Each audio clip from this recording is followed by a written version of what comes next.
The Calgary Stampede officially kicked off today. It began with a parade led by singer Shania Twain. She will also perform at the Scotiabank Saddledome on Saturday night.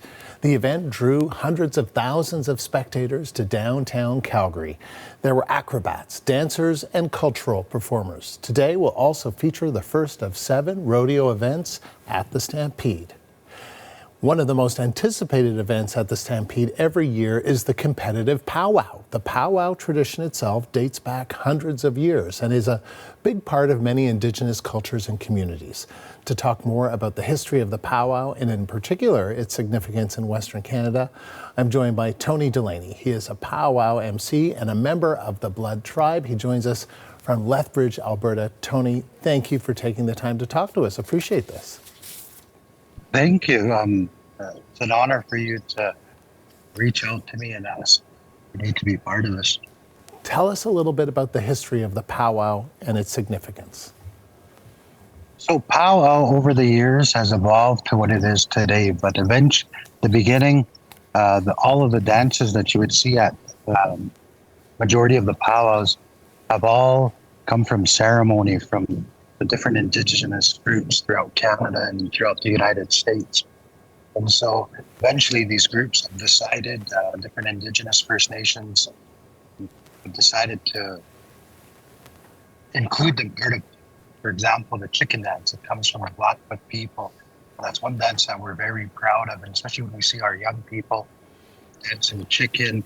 You have the beautiful style of the jingle dress that originates from our east. The Ojibwe people, traditional style. That's the ladies' traditional.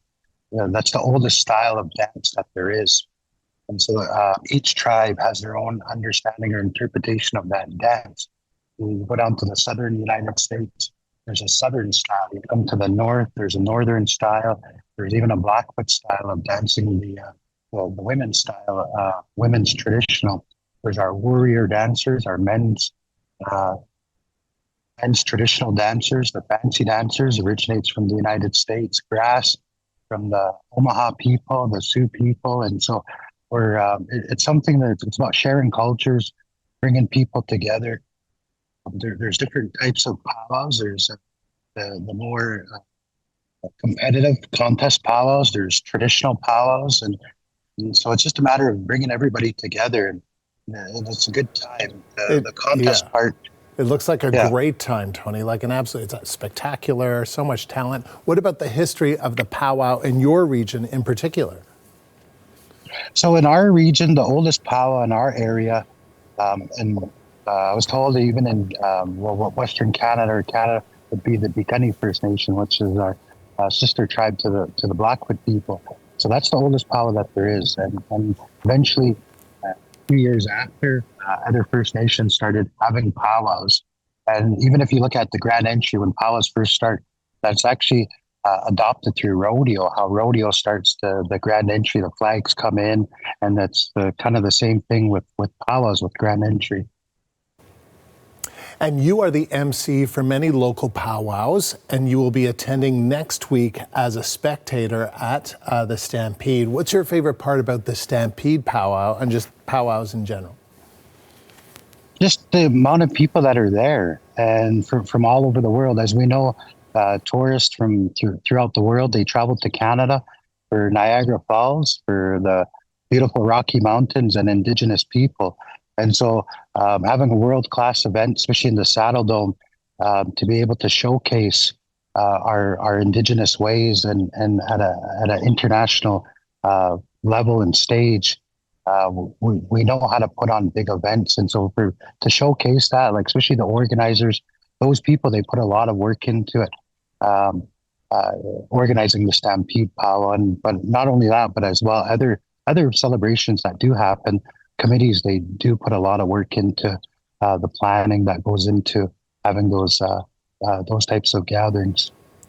And so what should audience members look for as they watch some of these spectacular dances? The different styles, the different songs, hearing the drum groups.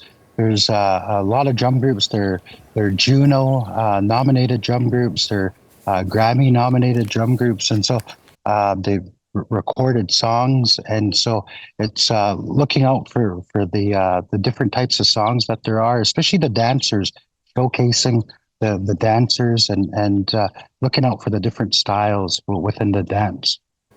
You know, just looking at some of the images from other years that we're looking at as we're talking to you, I can see why it is an absolute Stampede favorite and a must. Tony, appreciate talking to you. Thank you. Tony Delaney. He is a powwow MC and a member of the Blood Tribe. We reached him in Lethbridge, Alberta.